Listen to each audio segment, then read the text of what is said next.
It is a summation of more than 20 years of research on one subject. And that is, why do some people do so well in life while so many more do not? And the first thing let's talk about is the magic word. The experts call it the most important word. As far as the results we get from life are concerned in this or any other language, and that word is attitude. It is our attitude toward life which will determine life's attitude toward us. Let's face the fact, honestly, that we shape our own lives, and the shapes of them will be determined by our attitudes. A person with a poor attitude toward learning, for example, isn't going to learn much until he changes his attitude. If we take the attitude that we cannot do something, we generally will not do it, an attitude of failure, and we're whipped before we start. So we know then that what we receive from life, what we accomplish or fail to accomplish, is due in large measure to our overall attitude. William James of Harvard University put it this way: "The greatest discovery of my generation is that human beings can alter their lives by altering their attitudes of mind." And isn't it wonderful that we have this measure of control before we start talking about our attitude toward the world?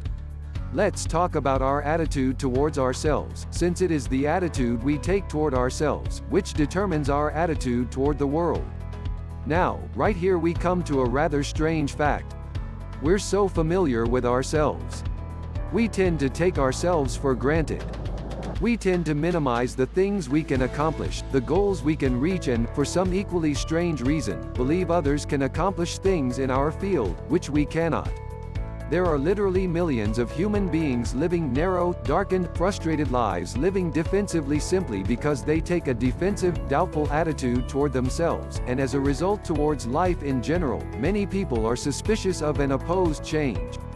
Yet change is the one thing in life on which we can absolutely count. People who stay young all the years of their lives not only welcome change but see it for what it really is: a new opportunity. New chances for further fulfillment. Attitude is a reflection, a result of a person's will. It is incalculably powerful. It can bring about marvelous results for us, but we need to train it patiently day by day.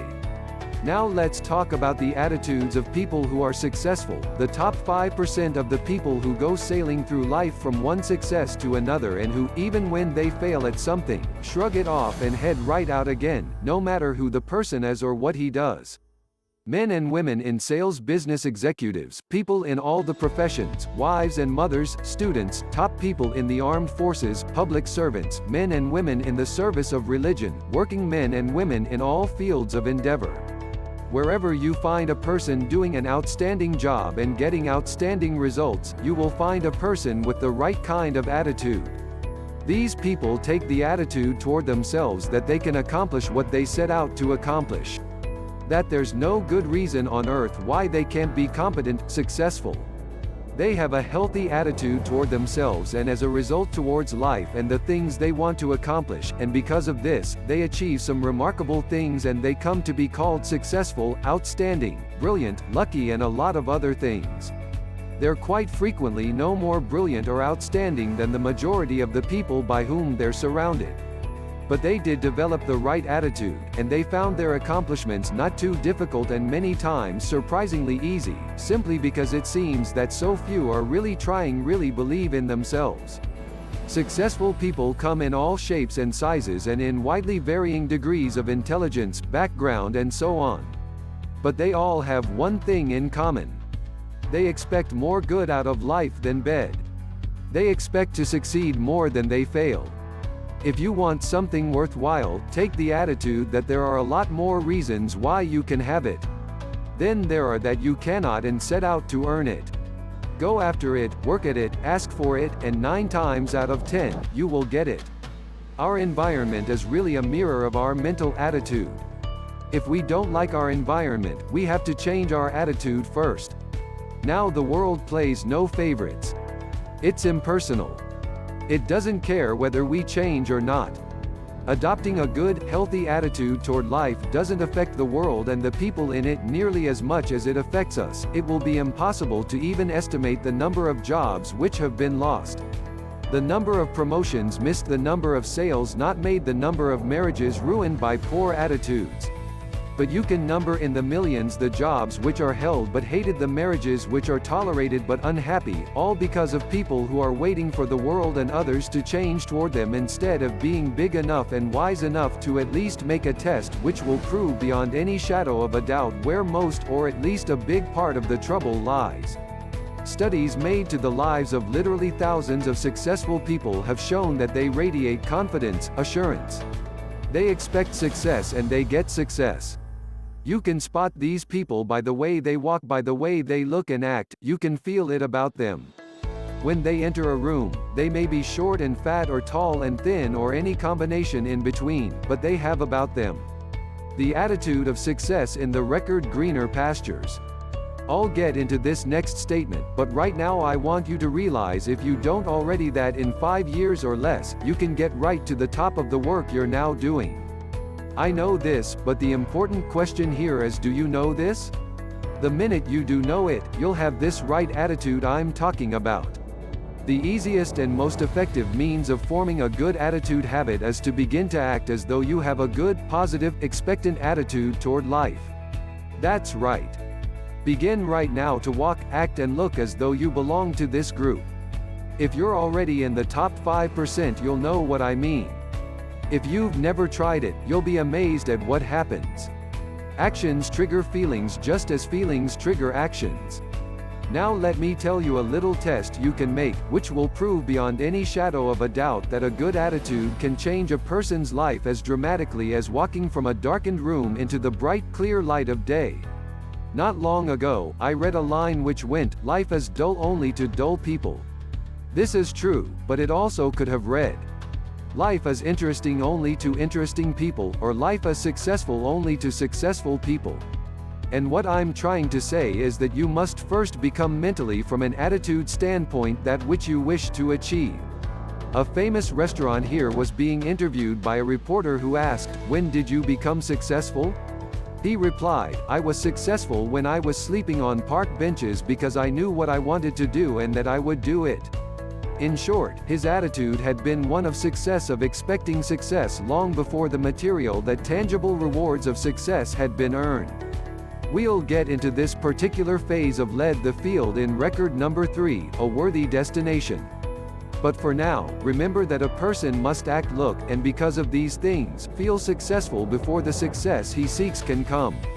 Chances are, people who seem to be what others call lucky. All kinds of good and wonderful things seem to happen to them, and they give the impression of happily sailing through life, having a wonderful time and getting more accomplished in a year than most people do in 5. This has been figured out fairly scientifically, and if anyone will conscientiously go about the test, I'm going to recommend and stay with it every day for the next 30 days. Without fail, that person can join this small, happy and extremely productive group of people. He'll find himself becoming lucky, as they say, and most of his problems will pretty well take care of themselves. Of this, you can be sure the results will be nothing short of amazing. Now it makes no difference how good a person's attitude has been in the past. Anything can be improved upon, and it's the small refinements upon something already good. It makes it great. So here's the test for the next 30 days back toward the world, everything and everyone with whom you come in contact with the attitude which represents the kind of results you want to achieve. That is, if the result you want is more success in what you're doing, act as though you are already in possession of the success you seek. If you want others to treat you with admiration and respect, treat others with admiration and respect. First, have you ever stopped to think of this? Every human being on earth is the most important human being on earth. As far as he or she is concerned, you may never get anyone to admit it, but it's a fact. So for the next 30 days, treat every person with whom you come in contact as the most important person on earth, remembering as you do so that as far as that person is concerned, he is now. The reason I say treat everyone in this fashion is mainly because this is the way human beings ought to treat each other, and because it will help you form a habit that will bring you amazing and delightful results for the rest of your life. Have you ever noticed that the higher you go in any organization of value, the nicer the people seem to become? You see, the bigger the person, the easier it is to talk to him, to get along with him, to do business with him. Do you know why? It's because he's got a good attitude, and people with the best attitudes just naturally gravitate toward the top. So for 30 days, act towards others in the world at large in exactly the same manner. You want the world and others to act towards you. Treat your wife or husband as the person he or she really is, the most important person in your life, and the same with the children. Carry out into the world each morning for 30 days, the kind of attitude you would have if you were the most successful human being on earth, and notice how it quickly develops into an habitual attitude. When a person does this, he should realize he has already placed himself on the road to what he seeks. He is right now in the top 5% of the people in this or any other country. He has prepared the ground and planted the seed. He has made of himself a magnet, an embodiment of that which he seeks before metal can be cast into a desired shape. The mold.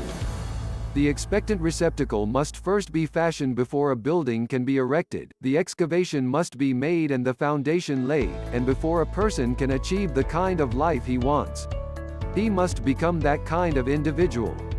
He must think, act, talk, walk, and conduct himself in all of his affairs as would the person he wishes to become.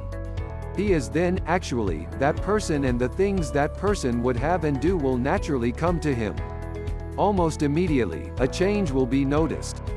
Irritations that used to frustrate and annoy disappear when some less informed individual gives you a bad time.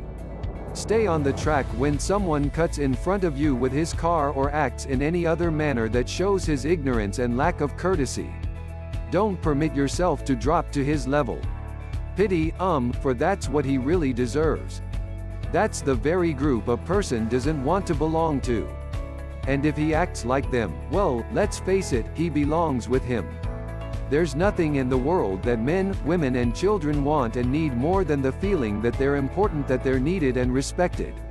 They will give their love, their affection, their respect, and their business to the person who fills this need.